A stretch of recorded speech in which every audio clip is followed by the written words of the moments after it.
السلام علیکم ورحمۃ اللہ وبرکاتہ۔ کتاب معجزات نبوی سے ہم رسول اللہ علیہ وسلم کے زمانے کے بہت کرشماتی اور کراماتی واقعات جو ہوئے ان کا بیان پڑھ رہے ہیں۔ ہم جانتے ہیں کہ مدینہ جب حضور تشریف لائے تو ان کو بہت سے یہودی یہودیوں کا سامنا کرنا پڑا، ان کی مخالفت کا بھی سامنا کرنا پڑا، خاص طور سے ان کے علماء، یہودی علماء جو تھے وہ آئے دن وہ اس طرح کے وہ سوالات لے کر رسول اللہ علیہ وسلم کے پاس آتے تھے اور پوچھتے تھے تاکہ وہ رسول اللہ علیہ وسلم کو جھوٹا نبی قرار دیں، ثابت کر سکیں، لیکن ہر مرتبہ یہی ہوتا تھا کہ وہ لاجواب ہو کے واپس چلے جاتے تھے۔ تو اس وقت جو میں واقعہ پیش کر رہا ہوں وہ بھی اسی طرح کا ایک واقعہ ہے، جب یہودیوں نے رسول اللہ علیہ وسلم کو آزمانے کے لیے کچھ سوال کیا۔ اس کی تفصیل یہ ہے کہ امام احمد نے یہ بیان کیا ہے، اور یہ حدیث بیان کی ہے، اور یہ صفوان بن اسال المرادی وہ اس کے راوی ہیں، جس کو کہ امام احمد نے نقل کیا ہے۔ وہ بیان کرتے ہیں کہ ایک یہودی نے اپنے دوست سے کہا کہ ہمارے ساتھ اس نبی کے پاس چلو، اس سے اس آیت کے متعلق دریافت کرتے ہیں۔ یعنی یہ سورہ اسراء کی آیت ہے، آیت نمبر 101۔ اس میں آتا ہے کہ اعوذ باللہ من الشیطان الرجیم، بسم اللہ الرحمن الرحیم، وَلَقَدْ آتَيْنَا مُوسَىٰ 9 آیات بینات، اور ہم نے موسیٰ کو 9 کھلی نشانیاں دیں۔ تو اس آیت کا مطلب کیا؟ موسیٰ علیہ السلام کا چونکہ ذکر آیا تو ان کے کان کھڑے ہوئے، انہوں نے کہا کہ چلو اس کے بارے میں چل کے نبی صلی اللہ علیہ وسلم سے پوچھتے ہیں یہ کیا آیات تھیں اور کیا اس کا قصہ ہے۔ تو وہ نبی صلی اللہ علیہ وسلم کے پاس آئے اور نبی صلی اللہ علیہ وسلم سے سوال کیا، تو رسول صلی اللہ علیہ وسلم سمجھ گئے کہ یہ دراصل ان احکامات کے بارے میں پوچھ رہے ہیں جو کہ حضرت موسیٰ کو اللہ تعالیٰ نے کوہ طور پر عطا کیے تھے، جو تورات میں بھی 10 کمانڈمنٹ کے نام سے مشہور ہیں۔ تو وہ صلی اللہ علیہ وسلم سمجھ گئے کہ وہ اس بارے میں سوال کر رہے ہیں، تو آپ نے ان کا جواب دیا تفصیلی، اور پورے وہ احکامات سنا دیے۔ پہلا یہ کہ اللہ کے ساتھ کسی کو شریک نہ کرو، نمبر 2 چوری مت کرو، نمبر 3 زناکاری مت کرو، نمبر 4 جس جان کو اللہ نے حرام کیا ہے اسے ناحق قتل نہ کرو، نمبر 5 جادو مت کرو، نمبر 6 سود نہ کھاؤ، نمبر 7 بری شخص یعنی جو آزاد شخص ہے اس کو کسی طاقتور کے حوالے مت کرو کہ وہ اسے آزاد شخص کو قتل کر دے، یعنی معصوم شخص کو کسی ظالم کے حوالے نہ کرو۔ اور بھولی بھالی عورت، 8واں ہے بھولی بھالی پاک دامن عورت پر الزام مت لگاؤ۔ اور 9واں ہے کہ میدان جنگ سے پیٹھ پھیر کر مت بھاگو۔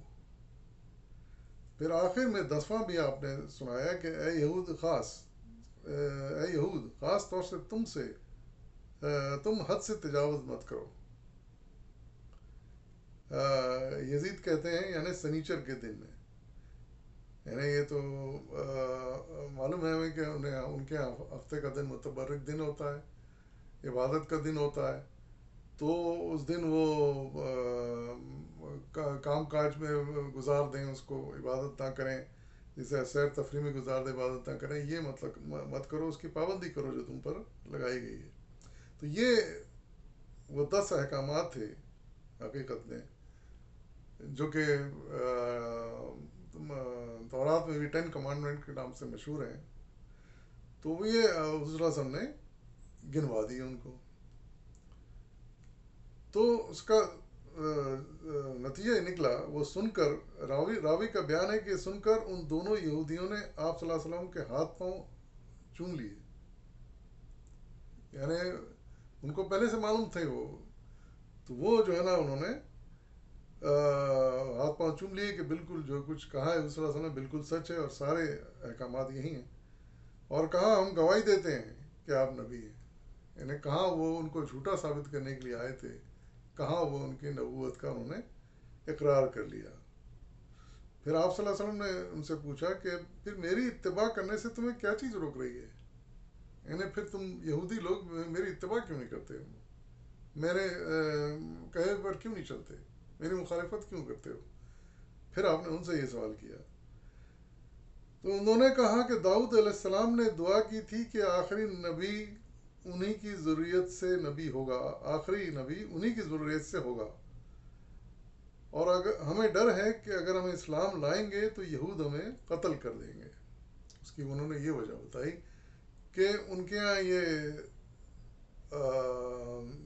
یعنی لکھا ہوا آتا ہے یا ان کی تاریخ میں یہ آتا ہے کہ داؤد السلام جو تھے، جن کو وہ بھی مانتے تھے، ان کا یہ کہنا تھا ان کے خیال میں کہ آخری نبی یعنی انہی کے خاندان یا انہی کے سلسلے میں آئے گا. یعنی داؤد السلام کی ضروریت ان کے خاندان سے ہوگا اور ان کی نسل سے ہوگا. تو اب اگر ہم نے مان لیا کہ وہ داؤد علیہ السلام کی نسل سے نہیں بلکہ اسماعیل علیہ السلام کی نسل سے ہیں، کیونکہ حضرت صلی اللہ علیہ وسلم اسماعیل علیہ السلام کی نسل سے ہیں، تو وہ ڈر ہے کہ وہ ہمیں قتل کر دیں گے یہود. یعنی ہم سمجھتے تو ہیں، اب آپ کا بھی ہمیں تصدیق مل گئی، لیکن ہم اس کا اقرار اس لیے نہیں کر سکتے کہ یہود ہمارے دشمن ہو جائیں گے، جو کہ کہتے ہیں کہ یہ نبوت آخری نبی تو بنی اسحاق میں پیدا ہوں گے، اور یہ بنی اسماعیل میں کا دعویٰ کر رہے ہیں. تو یہ جو ہے نا سراسر غلط ہے، اور پھر وہ ہمارے دشمن ہو جائیں گے، یہاں تک کہ ہمیں قتل بھی کر سکتے ہیں. اسے ترمذی، نسائی اور حاکم نے بھی روایت کیا ہے اس پورے واقعے کو، اور ترمذی نے کہا ہے کہ یہ حدیث حسن صحیح ہے. کتاب ترمذی میں آتا ہے.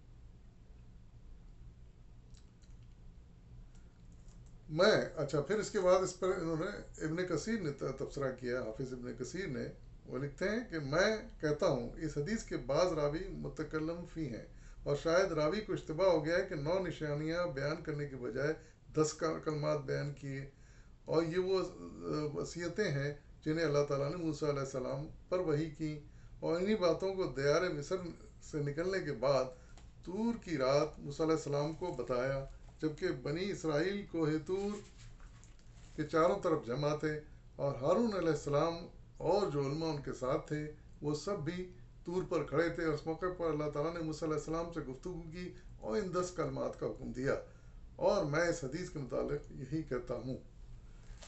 یعنی انہوں نے وضاحت کی ابن کثیر میں کہ وہ آئے تو تھے، وہ آیات میں ذکر ہے 9 نشانیوں کا، تو یہ صلی اللہ علیہ وسلم نے 10 نشانی بتا دی.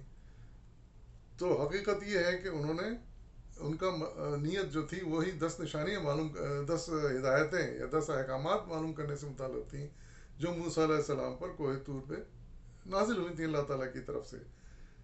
تو یہ ان کا جو لوگ یہ سمجھتے ہیں کہ وہ کچھ اور نشانیوں کے بارے میں جو ایک دوسری آیت میں آئی ہیں وہ پوچھ رہے تھے، حالانکہ وہ نشانیاں اس معاملے سے متعلق نہیں ہیں. تو اسی بارے میں مزید وضاحت میں لکھتے ہیں جہاں تک 9 نشانیوں کا تعلق ہے تو وہ جن کے ذریعے اللہ تعالیٰ نے موسیٰ علیہ السلام کی مدد فرمائی اور جنہیں اللہ تعالیٰ نے دیار مصر میں موسیٰ علیہ السلام کے ہاتھوں پر ظاہر کیا، وہ نشانیاں یہ ہیں. یعنی حضور موسیٰ علیہ السلام کو وہ نشانیاں کچھ دی گئی تھیں، کچھ ان کے دور میں نمودار ہوئیں، واقعات ہوئے، حالات ہوئے، تو وہ بھی نشانی کے طور پر لیے گئے ہیں. ان کی وہ اس طرح اس کی تفصیل: نمبر 1 عصا، ہم جانتے ہیں موسیٰ علیہ السلام کی بڑی اہم نشانی ہے ان کا عصا. پھر نمبر 2 ید بیضا، یہ بھی ایک نشانی ہے ان کی جو اللہ تعالیٰ نے عطا کی تھی.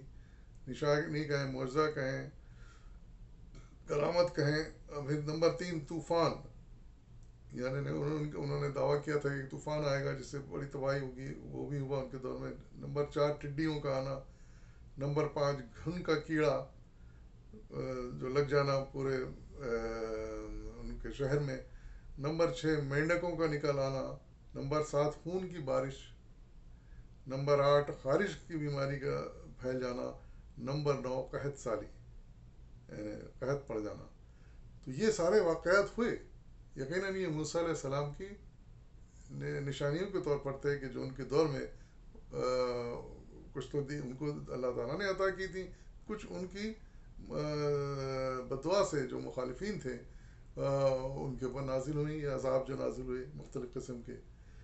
تو یہ ان 9 نشانیوں کا بھی ذکر آتا ہے تاریخ میں، اور کچھ کا ذکر قرآن میں بھی آتا ہے۔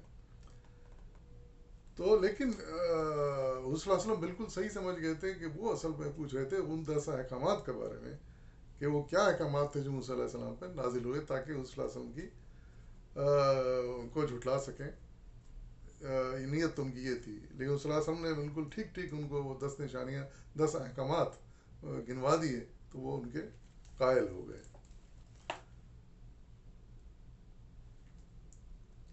تو اس طرح نظر گئی کہ یہ بھی حضور صلی اللہ علیہ وسلم کا ایک معجزہ ہی تھا، کرامت تھی کہ حضور صلی اللہ علیہ وسلم نے اللہ تعالیٰ نے ظاہر ہے کہ ان کو یہ ساری باتیں تفصیل بتائی، اور پھر انہوں نے ان یہودیوں کے سامنے بیان کی۔